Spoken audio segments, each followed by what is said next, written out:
ng may mga trabaho ay aking pagpahingahin. Pero lahat ng mga tambay, bibigyan din trabaho para din na sila ng tambay. Lahat ng mga lasinggero, bibigyan natin ng alak araw-araw para lagi silang lasing. Pansin nyo, piste ka ng aso ka, patayin kita.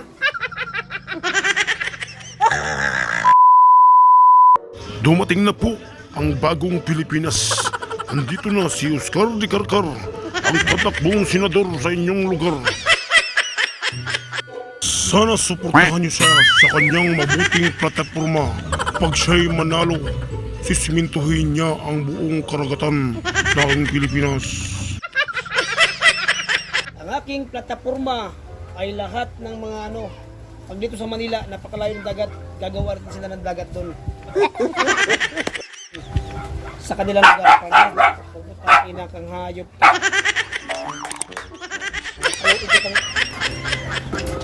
Ako po si Oscar de Carcar, ang tatakbong senador para magtanggol ang mga mahihirap. Ang lahat ng mga mahirap ay aking payayamanin. Ang lahat naman ng mayaman ay aking pahihirapin. So nakikita nyo yung mga saging na yan, ibibigay natin yan sa lahat ng ating mga bumuboto sa atin. Kaya suportahan niyo ako. Madaling lapitan, Oscar de Carcar, pero mahirap hanapin. Lahat ng may mga trabaho ay aking pagpahingahin. Pero lahat ng mga tambay, bibigyan din trabaho para din na sila ng tambay. Lahat ng mga lasinggero, bibigyan natin ng alak araw-araw para lagi silang lasing. Lahat bibigyan natin ng pera para umunod ang Pilipinas. Ano ba yun?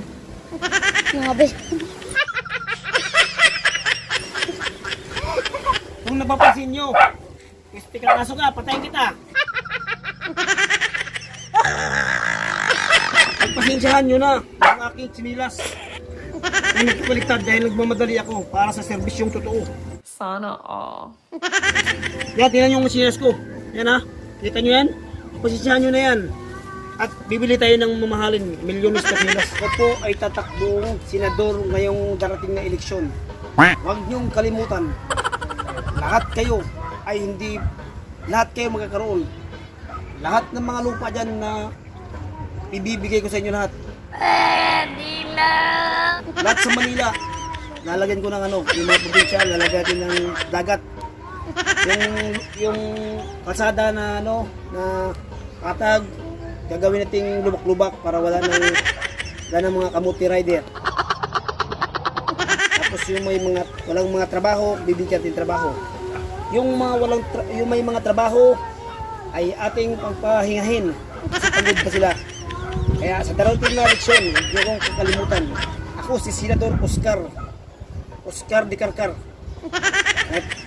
So yun mga kaidol, kung gusto nyo ang ating video, ay huwag nyo naman kalimutang mag-like at mag-follow na rin at share nyo rin ang ating video para maraming update kayo sa ating mga bagong video. Maraming salamat. Thank you.